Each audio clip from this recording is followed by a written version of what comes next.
Muy buenas tardes, mi nombre es Carlos Montano y bueno, pues me voy a atrever en esta primera ocasión a hablarles un poco sobre Foucault. Normalmente cuando hemos abordado o se ha abordado a Foucault,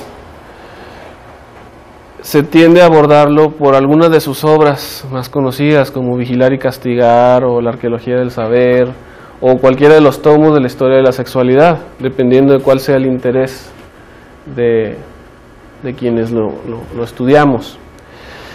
En este caso, si ustedes ven el tema o el nombre, el título del seminario, Dominación en la Organización, pues nos habla un poco sobre...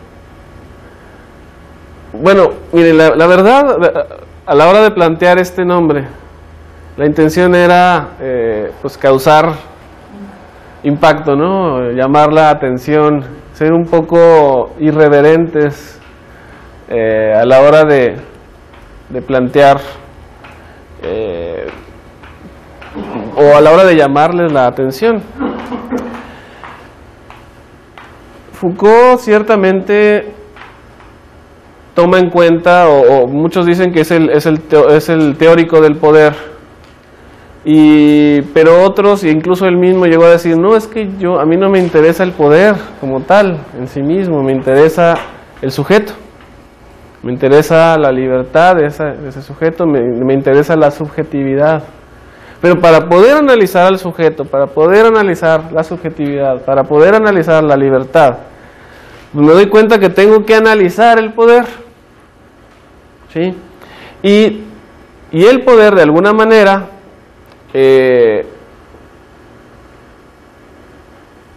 conlleva, sin el ejercicio de la libertad, a un imperio de la dominación. Entonces es por ello que estamos partiendo de estos focos de dominación.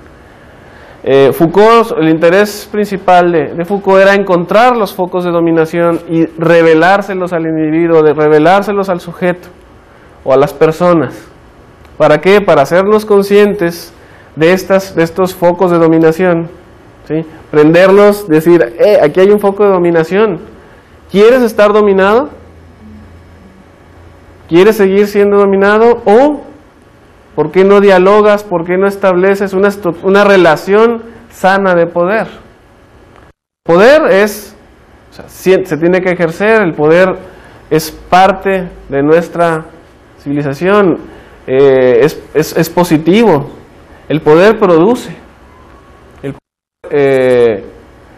como dice él, produce lo real, pero este poder no tiene por qué ser ilegítimo. ¿Sí? Esta relación de poder no tiene que ser ilegítima. Entonces, él propone analizar, ¿sí? Descubrir estos focos de dominación para hacérselos ver al individuo y que él actúe en consecuencia.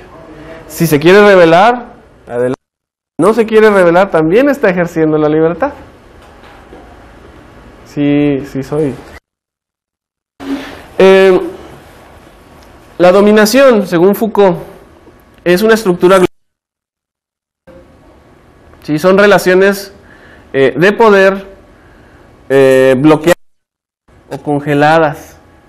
Esto es lo más interesante. O sea, la dominación no permite la movilidad, no permite el diálogo, no permite, o sea, la dominación finalmente es ilegítima. Para Foucault, en la dominación, en el proceso de dominación, siempre hay un juego de poder, y no me refiero al juego desde el punto de vista lúdico, de que estoy jugando a ejercer el poder, sino que es una situación dinámica, ¿sí? No es siempre el dominador, no es siempre un individuo o un grupo de individuos los que dominan, esto siempre está cambiando, o puede estar cambiando. El poder en sí mismo, según esta perspectiva de la dominación, está ejercido en sí mismo, son prácticas que permiten constituir, definir, organizar estas estrategias de poder. Y precisamente, o sea, ¿por qué? ¿Qué tiene que ver esto? ¿Qué tiene que ver el dominio, pues, finalmente con el poder? Ya lo dijimos, el dominio es solo una forma, es un juego de poder congelado, ¿sí? Bloqueado, que no permite el diálogo, que no permite la subjetividad y que de alguna manera limita la libertad del individuo.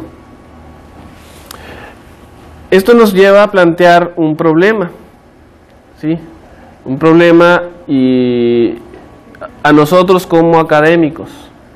Aquí la idea es como que llamar la atención al académico, a la academia de la universidad, para analizar, para hacernos conscientes de esta situación o de esta perspectiva.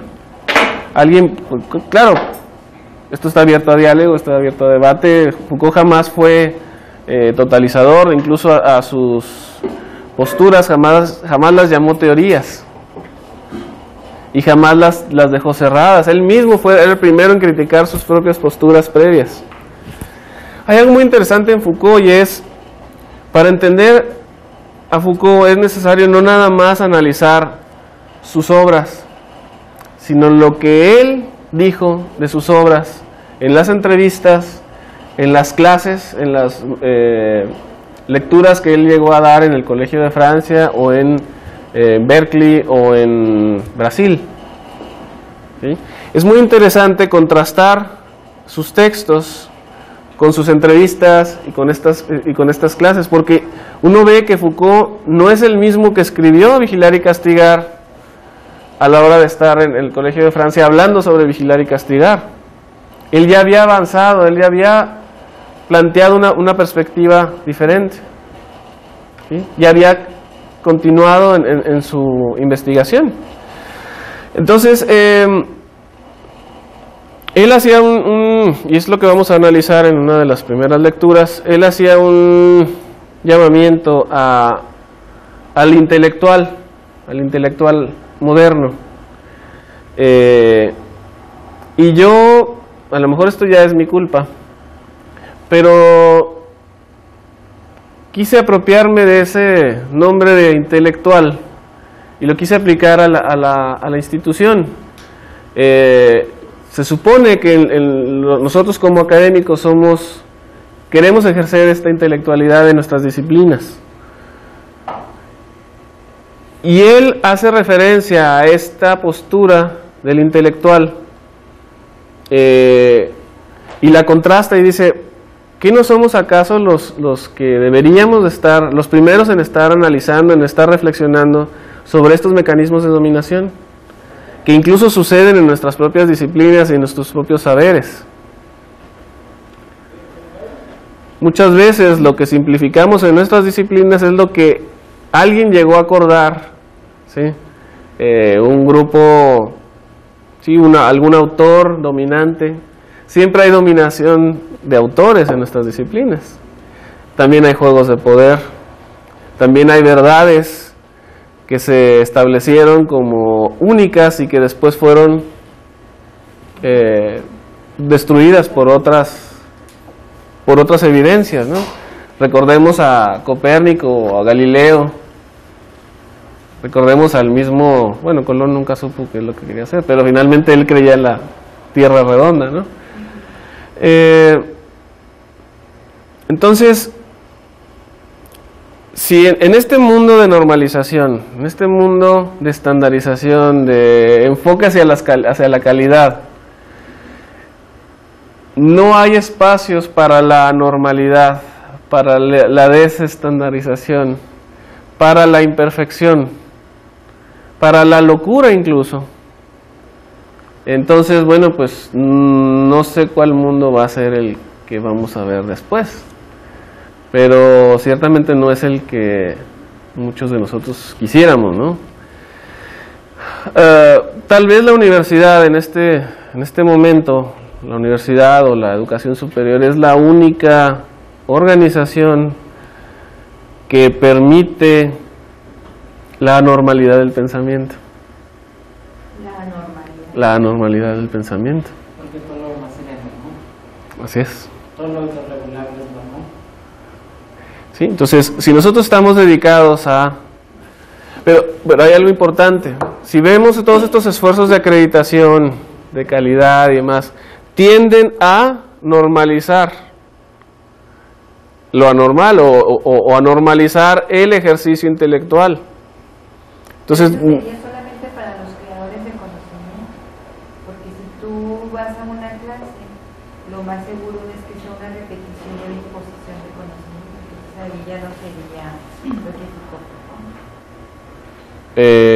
no, precisamente lo que él Podría decirse que lo que Foucault propone es que si estás hablando de la institución de la universidad, el maestro debe ser un pensante de la propia disciplina, para que enseñe a pensar también a los estudiantes, pero no les imponga. Hay algo importante con Foucault y es que Foucault no hizo muchas propuestas. Pero la interpretación de Foucault a eso nos lleva, ¿no? Pudiera llevarnos, pero más que nada Foucault hizo críticas. ¿Sí? Sus propuestas estaban precisamente orientadas a que el individuo hiciera precisamente estas reflexiones. No se atrevió realmente a llegar a eso, pero sí se dio cuenta de que había mucho que criticar y mucho que desmantelar para que pudiera ser visto por quienes tienen una postura ética sobre su quehacer. Sí, porque él no se sintió con la autoridad de establecer ya me di cuenta de esto, Y así es. y propongo esta línea de acción. No, ya me di cuenta de esto, tú en tu lugar date cuenta de lo que está pasando, de cuáles son estos focos de dominio. ¿Sí? Y de acuerdo lee mi trabajo para que veas mis métodos que utilicé para desmantelar. Y tú ya arma tu propia postura, ¿no? Lo que pasa es que entonces Foucault fue alguien muy congruente con su pensamiento, Sí, y su acción. así es. Nunca se contradijo. Él se contradijo, pero de manera crítica, ¿no? Claro, se contradijo porque iba avanzando en su... Así es. Pero en su postura nunca dominó. Ajá. Sí. Recuperando la reflexión suya, sería como una invitación a que nosotros reflexionemos en nuestro campo, en nuestro ámbito actual que es la universidad, qué es lo que ocurre con estos procesos de acreditación, reacreditación y demás que nos llevan a una lógica donde se analizan ciertas prácticas y Sí. cómo esto pudiera un poco desfavorecer lo que sería la libre cátedra, por ejemplo, por decirlo de alguna manera. Sí, pero Foucault siempre planteó la erudición como el mecanismo. O sea, hay que ser erudito en el tema en el que vas a criticar y después lo criticas y a lo mejor después lo desmantelas y luego ya estableces una relación nueva de poder más legítima, ¿sí? Más no racional, sino más acorde a las subjetividades en juego. Y la cuestión, por ejemplo, de las estructuras. Ajas. O sea, en este caso es bien importante, ¿no? Sería esa parte de la reflexión incluso y de conocimiento, o sea, cuáles son esas estructuras y cómo es posible moverse entre esas estructuras. Así es. Sí, por eso, bueno, muchos lo tachan de estructuralista, postestructuralista. Él nunca se consideró así, pero ciertamente vio muy lógico, conveniente la postura estructuralista para su análisis, ¿no? Precisamente, bueno, ahorita hablábamos entonces de lo que es la dominación, que es un ejercicio de poder ilegítimo, congelado, bloqueado. Pero la dominación, si nos damos cuenta, es solo un efecto del ejercicio del poder. Entonces, ¿es necesario analizar la dominación como tal o el ejercicio que llevó a la dominación, el ejercicio de poder que llevó a esa dominación? Pues hay que analizar entonces el ejercicio del poder, ¿sí? Entonces, Gilles Deleuze plantea 5 postulados que, de acuerdo a él, de acuerdo a Deleuze, al leer a Foucault en toda su obra, 5 postulados de alguna manera en los que Foucault está en contra con respecto al poder, ¿sí? Y es lo que estamos viendo ahí. Primero, Foucault parte del postulado de la propiedad, según el cual el poder es algo que posee la clase dominante. Esto es una de las posturas o de los postulados más típicos de la teoría crítica, por ejemplo, ¿sí? Que habla o de las... recordemos también que en esta época, bueno, pues el socialismo en Francia, y él incluso era parte de esto, pues estaba muy fuerte. Estamos hablando de finales de los 60, principios de los 70. Pero él, incluso en su postura como socialista, llegó a criticar mucho al socialismo. Y muchas de las críticas se basaron en estos postulados. La primera suposición de Foucault es que el poder no está poseído, ¿sí? por un grupo, por una clase dominante única, ¿sí? No se trata de que los que siempre están arriba han estado arriba y seguirán arriba. No, esto es algo dinámico. El poder no se posee, se ejerce. No es una propiedad, es una estrategia. Es algo que siempre está en juego y sus efectos no son atribuibles a la apropiación, sino al ejercicio. Si no es, yo ya poseo el poder, es mío, es inherente a mí, y mientras yo exista lo voy a tener. No. El poder, si tengo la posibilidad, lo ejerzo, pero no siempre tengo la posibilidad de ejercerlo. ¿Qué es necesario para que yo lo pueda ejercer? Bueno, pues que las condiciones de la estructura me lo permitan, ¿sí? Él le llama dispositivos de funcionamiento, y estos dispositivos no tienen finalidad ni sentido, ¿sí? Estos dispositivos de ejercicio del poder no van de arriba para abajo, de un lado para otro necesariamente. No puedes analizar, no es necesario o no es productivo desde el punto de vista de reflexión analizar el sentido o la finalidad del ejercicio del poder, según lo que plantea Foucault. No niega, por otro lado, la existencia de grupos de clases sociales o de clases dominantes, ni de las luchas, porque allí están, ¿sí? Son evidentes. Pero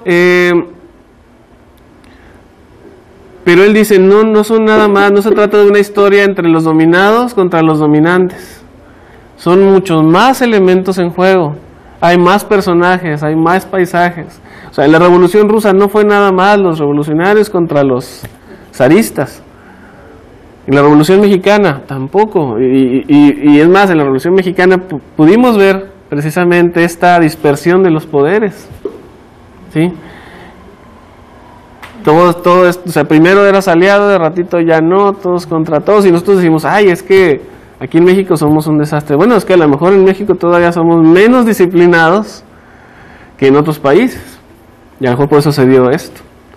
Que Foucault diría, benditos sean ustedes que son menos disciplinados que los europeos, ¿no?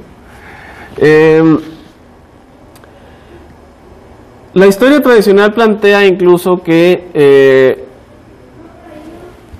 hay estos enfrentamientos de clases sociales, ¿sí? Si nosotros leemos la historia de estos enfrentamientos, primero, bueno, pues que era la monarquía, y luego después cómo se descompuso, cómo logra después convertirse en el absolutismo, después cómo, o sea, y lo vemos lineal. Y si analizamos la historia, nos damos cuenta que hubo toda una complejidad de elementos que jugaron, que estuvieron en juego para estas luchas. O sea, sí hay lucha de clases, sí hay luchas de poder, pero hay muchos más elementos, muchos más personajes que los que uno cree. Dice, hay puntos innumerables de enfrentamiento, hogares de inestabilidad, con sus riesgos de conflicto cada uno, de luchas, de inversión por lo menos transitoria de las relaciones de fuerza.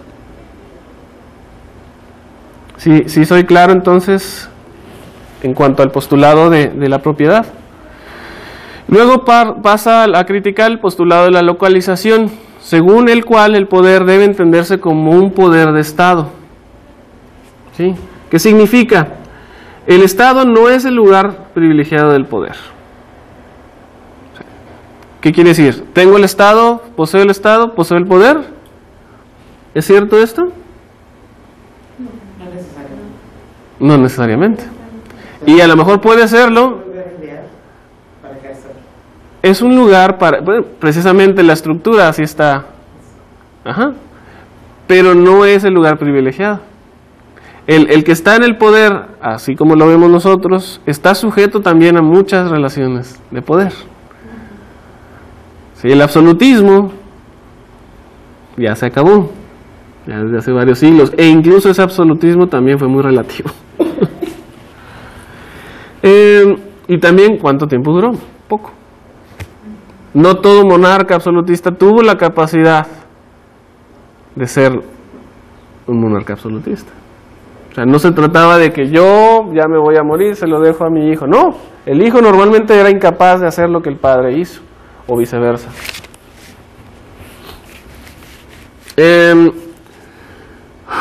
Entonces él dice, bueno, las relaciones de poder entonces no deben de analizarse en el Estado. No debemos de analizar el poder desde el punto de vista gobierno general, sino, o sea, desde el aspecto macro, sino desde el aspecto micro. ¿Sí? Dice, este espejismo del Estado vehicular, por lo menos, plantea dos grandes errores políticos. Uno, plantear la toma del Estado como toma del poder, que decíamos, o sea, si tengo el Estado, tengo el poder, y plantear que la contestación al Estado es también otra forma de ejercer el poder. Llámale sindicato, o partidos políticos, o oposición. O sea, no tampoco la oposición a ese Estado es una forma también ideal de ejercer el poder. O sea, es mucho más amplio, mucho más complejo todo esto. ¿Habría Sí. una crítica ahí, por ejemplo, a la aplicación del marxismo, por ejemplo, en el Estados Unidos? Sí, ¿Hay una intención? sí, definitivamente sí. Y bueno, también al maoísmo, ¿no?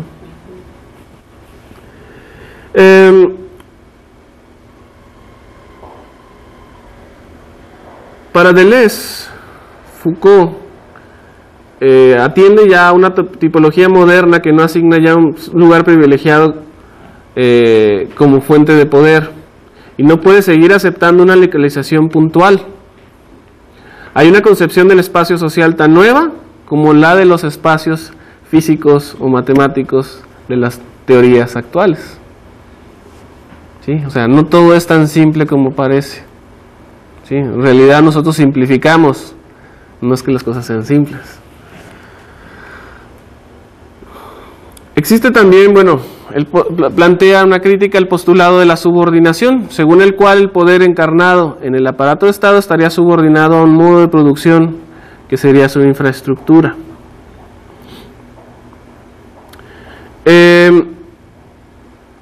El poder tiene como característica la inmanencia de su campo, sin unificación trascendente, la continuidad de su línea, sin una centralización global, la contiguidad de sus segmentos sin totalización distinta. ¿Qué quiere decir? No es una situación piramidal. ¿Sí? El poder no se ejerce y no lo podemos contemplar pensando en un triángulo. ¿Sí? No es siempre hay un punto de mayor poder en la cima y los puntos que van bajando hacia la base de este triángulo, de esta pirámide, pues van decreciendo en cuanto a su capacidad de ejercer el poder. No no hay esa estructura, según él. O sea, es... Incluso, por ejemplo, actualmente, si hablamos dentro de las organizaciones, ya cuando viene la gente a hacer modificaciones o reformas a una estructura de producción, no habla con los clientes ni con los obreros, se encierra con los obreros que están 20 horas trabajando la maquinaria, los procesos, y ellos son los que en un momento dado aportan Sí. o generan un nuevo conocimiento, un nuevo proceso para poder simplificar. Entonces, Ajá. ya Pero no siempre funciona así. Y todo va a depender de la cultura organizacional reinante.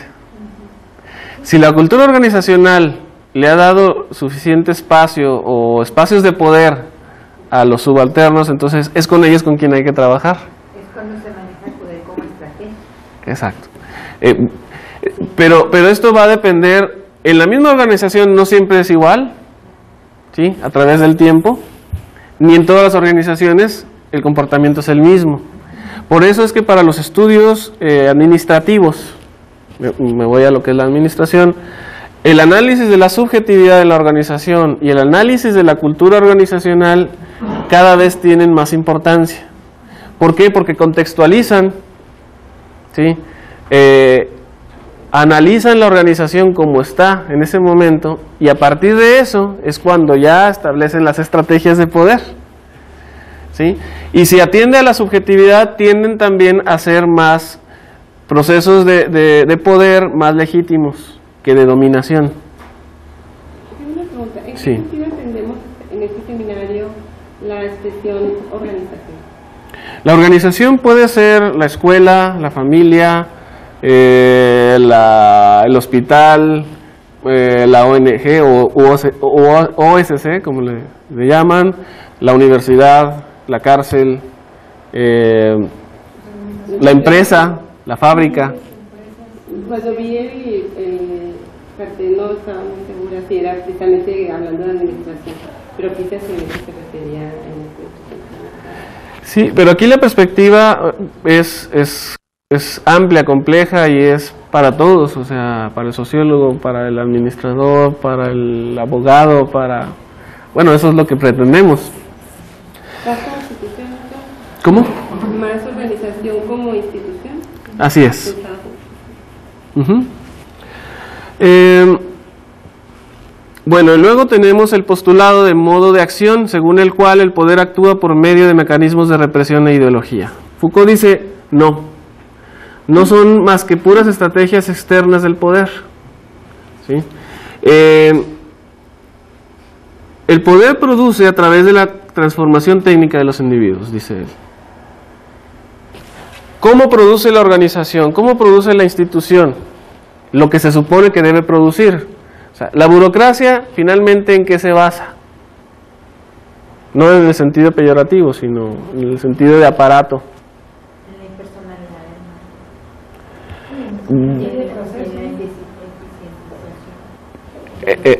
Exactamente, pero ¿eso qué implica? ¿Qué implica eficientar procesos? pues da resultados, ¿no? ¿Y qué implica dar resultados? De acuerdo a la expectativa de la... Bueno, Incluso, pues esto, por ahí, si analizamos bajo otra óptica, también ahorita cuando se habla de calidad, pues esta situación ya, este poder ya se lo dieron al cliente. El cliente es el que define ya las características y las especificaciones de calidad. Anteriormente era la misma empresa o la misma institución la que define los parámetros, ¿sí? Ahorita ya el poder de calidad no lo tiene ni siquiera la industria, lo define. Pero ahí, por ejemplo, en el caso de Weber, que es el que habla sobre esto, cuando habla de eficientización y habla de burocracia, habla de meritocracia. O sea, la importancia que tiene la meritocracia para poder eficientizar. Y que el poder sea impersonal. Exactamente, el poder es impersonal. Pero hay algo muy interesante que descubre Foucault, y es, finalmente, ¿cómo logra la organización producir? Si no es a través del comportamiento positivo de cada individuo que la compone, ¿sí? Y el apego de esos individuos a la norma reinante, ¿sí? Entonces él dice que el poder finalmente se logra, más bien el poder está orientado a lograr que los individuos normalicen su actividad, transformen técnicamente es a través pues del dominio técnico, ¿sí?, de las actividades. O sea, nosotros buscamos, ¿cómo? El dominio técnico podría ser dentro del CRI, o sea, hacer a la gente consciente. No necesariamente. Hay el libro de Vigilar y Castigar, uno de los capítulos que habla sobre cuerpos dóciles. Empieza narrando, haciendo una narración de lo que sería el soldado prusiano de Federico, del emperador Federico de Prusia. ¿Cómo es? Bueno, pues pecho erguido, cierta altura, lo que llamaba él la máquina hombre, ¿sí? O sea, una máquina para matar, ¿sí? Totalmente disciplinado, donde los movimientos están calculados para ser eficientes a la hora de la pelea, donde todo su cuerpo ha sido dominado, docilizado, técnicamente para lograr un objetivo, ¿sí? Que es, todo este grupo de soldados son un grupo de soldados de alto rendimiento, como diríamos ahora. Entonces, ¿cómo produce finalmente el poder? No es a través de la represión o de la ideología. Ya no lo necesita hacer así. ¿Cómo lo hace? ¿Cómo hacemos producir ahora? A través del dominio técnico. ¿Sí? En nuestras sociedades, diles, esta transformación técnica de los individuos, esta producción de lo real va a recibir un nombre: normalización, que es lo que hablábamos hace rato antes de iniciar. Cuando hablas, por ejemplo, desde el punto de vista económico, la economía dicta el tipo de carreras que deberán tener las universidades para Claro. Una cuestión de dominación técnica. Queremos esta carrera, queremos los egresados de este perfil que tengan estos conocimientos, estas habilidades, ¿sí? Si nosotros, dispositivos correctos para que puedan entrar a trabajar. sí, es una visión fabril de la universidad. Entran muchachos y salen ingenieros, arquitectos, ¿sí? O sea, ¿y dónde está el sujeto? No importa. Es que no es malo ser ingenieros ni arquitectos. No. Lo malo es no ser los críticos y reflexivos. O sea, Es olvidar la subjetividad. o sea, cuando pierde el hombre la esencia en pos de algo, vas a ser un soldadito perfecto. Así es. Es precisamente lo que plantea y dice, para Foucault, bueno, en realidad no es para Foucault, para Deleuze es la nueva forma de servidumbre. ¿Sí? Bueno, Sí. pero ¿no habría un lado positivo de la normalización? Claro, y el mismo Foucault y el mismo Deleuze así lo plantean. Pero hay la normalización o planteamos hace ratito que la dominación, los focos de dominación son los que de alguna manera Foucault quiso encontrar. O más que encontrar métodos para que la gente los buscara y los encontrara. Y al ubicar estos focos de dominio que él establece como ejercicio de poder bloqueado o congelado, donde ya no hay diálogo, donde ya no hay dinamicidad, donde ya no hay legitimidad, a lo mejor el individuo ya está en posibilidades de dialogar con la red de poder o hacerla cambiar para cambiar esa dominación a una estructura, a una relación de poder más legítima, más reflexionada y que finalmente pueda ser positiva. ¿Sí? Foucault decía, es que no es posible finalmente, o sea, si el poder produce lo real, lo que vivimos y lo que experimentamos todos los días, pues no se trata de eliminar el poder, porque entonces lo real pues ya no va a ser como lo vemos ahora. Lo que él decía, y es lo que un poco con la idea que nos decía la maestra, es No hay ningún problema en tener ingenieros o arquitectos. Es que ese ingeniero o ese arquitecto, antes de ser ingeniero o ser arquitecto, es un sujeto. Es una persona, es un sujeto, es un ciudadano. Sí, y bueno, yo lo plantearía en términos de, a nadie le conviene un ingeniero incapaz. Así es. O no preparado, insuficiente, ¿no? Técnicamente hablando. Técnicamente hablando.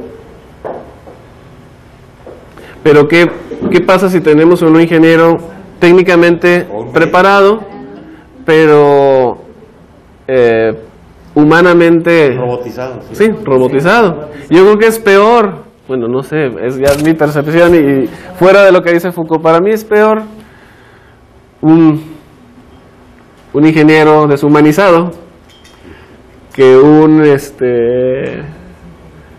ciudadano desingenierizado, ¿no? Sí, o poco sí, técnico, o exactamente. profesión. Así es.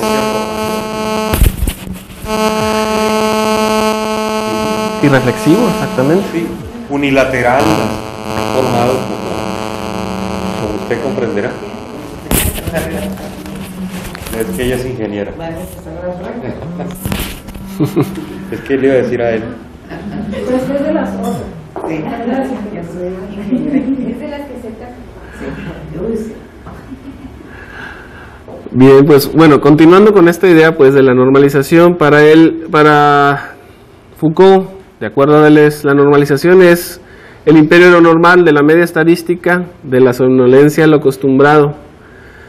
Pero también quiere así nombrarse la preeminencia de la norma en este ámbito, o sea, lo más importante es la norma. ¿Sí? Y hablábamos hacíamos el análisis de la calidad, de la estandarización y la aplicación de estos conceptos de calidad hasta en la educación.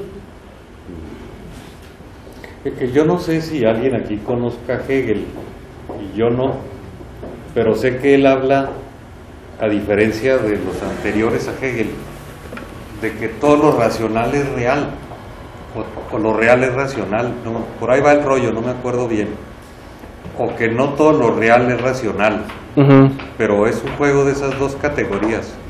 No sé si en ese sentido lo usa aquí Foucault. Foucault plantea, bueno, y hace todo un análisis, una crítica primero a Hobbes y su teoría de la soberanía. También pasa un poquito por Hegel y dice, es que no todo es una situación dicotómica, o sea, no es nada más el bien y el mal, legal e ilegal.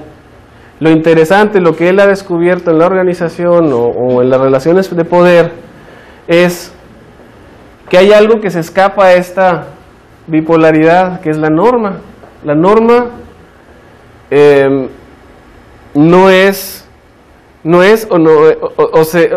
no significa que te apegaste a la norma al 100% o no te apegaste al 100%, sino que hay toda una gama de posibilidades en medio.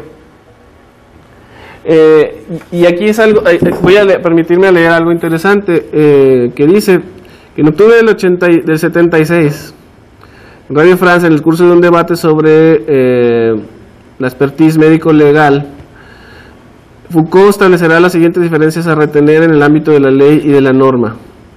Y es que la norma es binaria, ¿sí? Solo permite lo legal o lo ilegal. La norma está constituida por un sistema de gradaciones, de niveles, descompuestos en cuantos segmentos querramos. La ley solo interviene en caso de infracción, la norma interviene siempre. La ley interviene solo cuando la institución, especialmente la judicial, se hace cargo de ella. La norma se da en un conjunto de instituciones, ¿sí? Y de áreas y de departamentos de dichas instituciones. Y siempre es una multiplicidad de funcionarios, por así decirlo, que la hacen vivir, que la hacen ejercerse. Entonces, por otro lado, la ley puede ser conocida en principio y la norma solo la conoce quien normalmente la establece a partir de un saber. La ley actúa al descubierto. ¿Sí? Ahí está clara y se supone que, aunque no la conozcas, bueno, está escrita. La norma actúa en la sombra y por medio de normalizadores competentes. Este concepto de normalización lo encontró a partir de hacer la genealogía de la cárcel, de la prisión, del castigo. Y cómo los gobiernos, o más bien el poder a la hora de docilizar a sus súbditos, pasó del castigo a la vigilancia. ¿Sí? De las ejecuciones públicas, cortar la cabeza, colgarlos, desmembrarlos, para que la gente no lo hiciera, para que no repitiera esa conducta mal vista, pues mejor pasó a un proceso más bien de vigilancia. ¿Sí? Y ahora tenemos todas estas cárceles en donde básicamente lo que hacemos es confinarlos, individualizarlos, y controlarlos y vigilarlos. O sea, se dio cuenta que de alguna manera el poder mismo, más bien los modos de producción, identificaron que es mucho más productivo, que es mucho mejor estar vigilando que castigando. ¿Sí?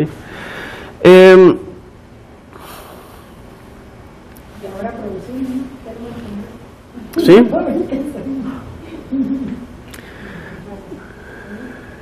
Pero al parecer el legalismo no es un accidente, según Foucault.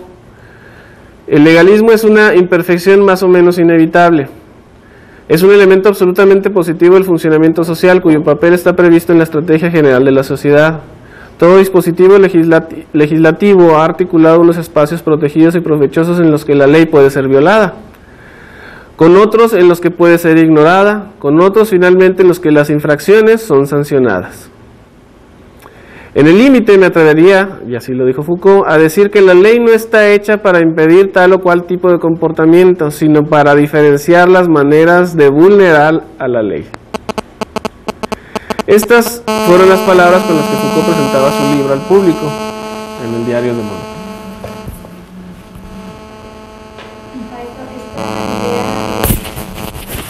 De pasar de castigo a vigilar, también se vigila por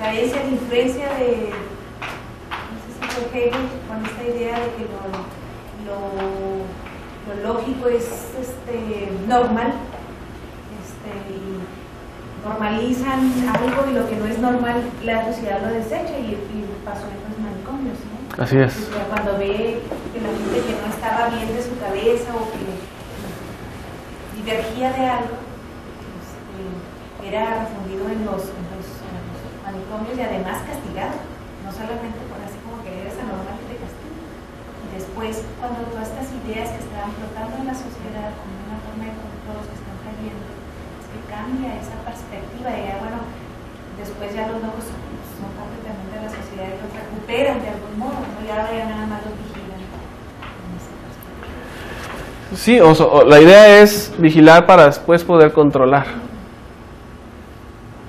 ¿Sí? Ubicar, determinar, individualizar. ¿Sí? En vigilar y castigar, él logra identificar que la tecnología de la cárcel permitió hacer todos estos procesos de control aplicables al hospital, a la escuela, a la fábrica, ¿sí? En donde lo que se busca finalmente es normalizar, sí, pero también individualizar. El individuo, de alguna manera, en una sociedad normalizada se siente solo. ¿Sí? El espacio de su subjetividad no puede ser compartido con los demás normales, porque entonces él es anormal. Entonces es mejor negar esa subjetividad o esa diferencia para poder ser como los demás y no salirse de ese esquema normal. Es como si estuviéramos todos enrollados o envueltos en una serie de capas que no nos permiten ser tú mismo o salirte del... Porque además eres identificado y tú mismo sabes que eres normal. Sabes que eres normal, eres parte de una normalidad y en el momento en que lo sabes empiezas a darte cuenta de que ya no eres normal. Entonces, ¿qué pasa? Pues entras en un proceso en el cual prefieres mejor negar, ¿sí? Bloqueas. Es más fácil ir con la corriente que en contra, ¿no? Aunque también puede haber formas de ser propias cuando que sean normales. Es decir, la normalidad, entiendo, es la norma estadística. Sí. Entonces, alguien puede ajustarse plenamente a, digamos, la mediocridad imperante, ¿no? Sí. Y ser perfectamente normal y felizmente normal, ¿no? Y ser productivo en la Sí, normalidad. Claro. sin problemas. Es que a la hora de... tipo, ¿no? A la hora de uno darse cuenta de esa normalidad y de esa situación, uno puede elegir continuar siendo así, pero ya en ese momento ya ejerció la libertad. ¿Sí? Como dice usted, soy felizmente mediocre. Si él ya se da Ajá. cuenta, entonces está bien, pero si no se ha dado cuenta. Pero si no se ha dado cuenta. Es ignorantemente feliz. Así es. Una pregunta, aquí cuando tú hablabas del lado de la legalidad, no entendí si en esas mismas leyes existen dispositivos para poderse brincar la ley. Así lo planteaste. O sea, dentro de las cuestiones legales, a la vez las mismas leyes tienen dispositivos para poder ver de qué manera puedes evadir. Sí, es que si lo ilegal es lo natural, entonces cuando uno va estableciendo las leyes, los marcos, simplemente uno va moldeando el camino de la ilegalidad, según lo que dice Foucault. Como la expandí. Podría ser algo en la expandí. Como la economía informal. ¿Sí? Ese es un buen ejemplo. Es ilegal, pero finalmente ahí está y tiene... Exactamente, está bien organizada. Pero precisamente la ley marca estos espacios de legalidad e ilegalidad y le da la posibilidad a lo ilegal también de existir. Y de ser Pues puede ser incluso socialmente legítimo, pudiera ser, porque como los carros chuecos. ajá,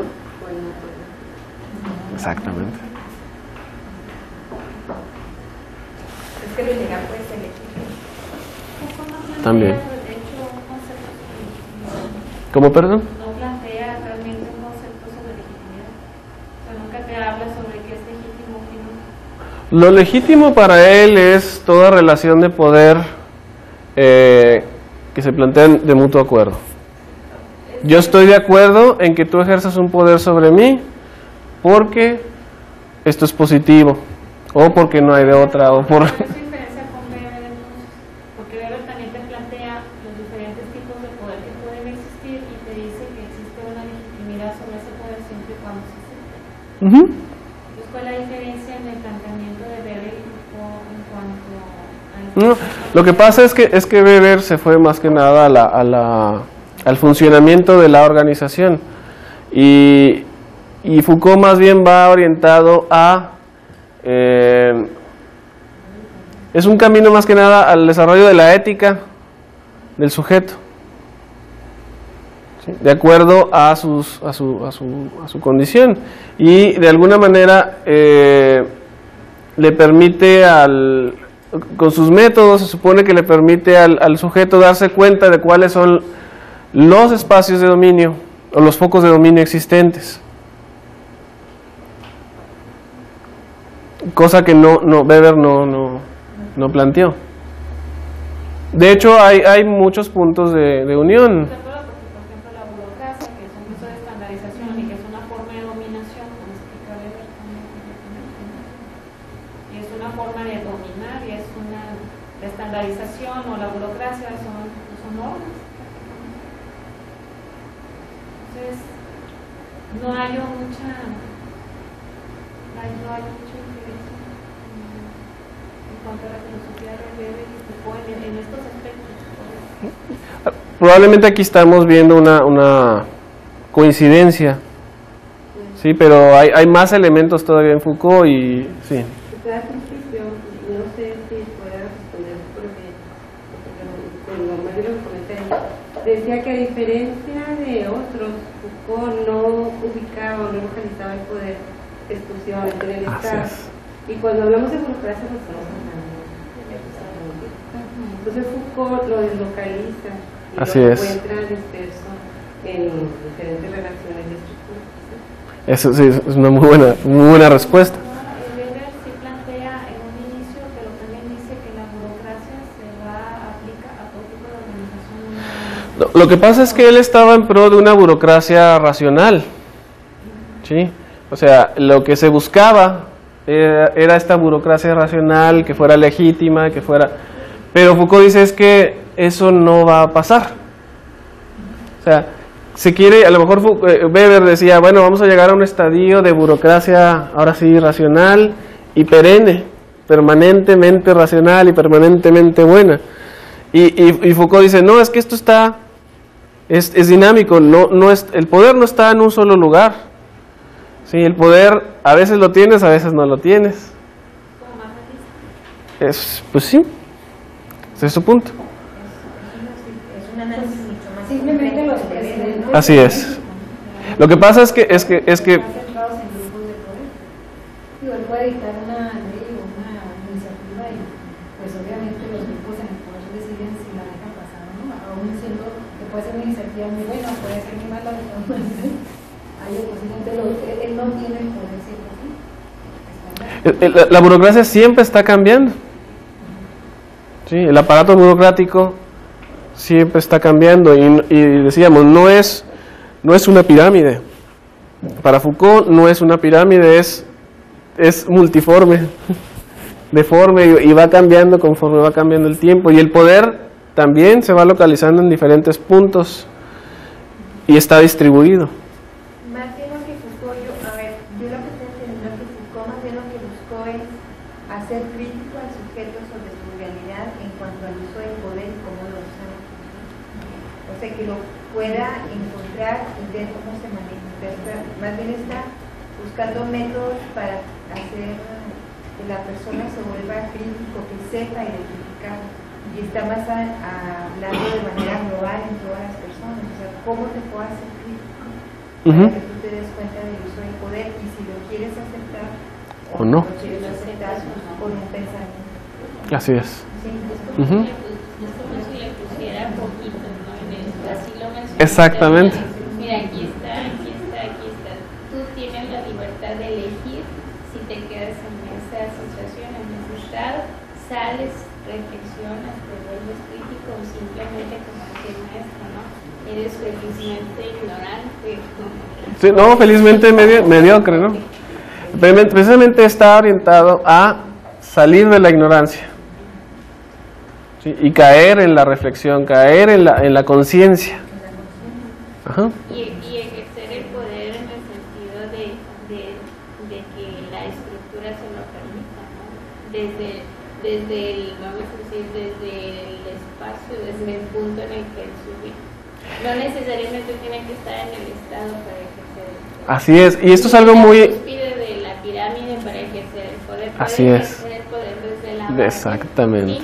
Y entendiendo precisamente cuál es su libertad, que eso es lo que muchas veces es la gran dificultad para muchos de nosotros, entender cuál es nuestra libertad, porque estamos, bueno, a veces lo mencionamos en una zona de confort, en donde no quisiéramos movernos, porque precisamente el aceptar nuestra libertad, pues muchas veces conlleva mucha responsabilidad, sí, ¿no? Claro, nos saca de esa zona de confort. Lo que decías tú, pensarla y pensarte con poder. Sí. Así es. Sí, y sobre todo, bueno, yo lo entiendo desde la parte de la estructura de la organización. Realmente tú tienes dos tipos de poder. O sea, la estructura dentro de una organización, traduzcas en empresa, en este punto, tienes tú un poder hegemónico que se te otorga y que lo ejerces. O sea, está en un organigrama, por decirlo así. Pero existe toda una subcultura de lo que es el poder informal. O sea, en unos grupos dentro de una estructura privilegiados que ejercen ese poder. Pero reflexionando un poco sobre esto, después dices, ok, ¿el poder se ejerce o lo otorgas?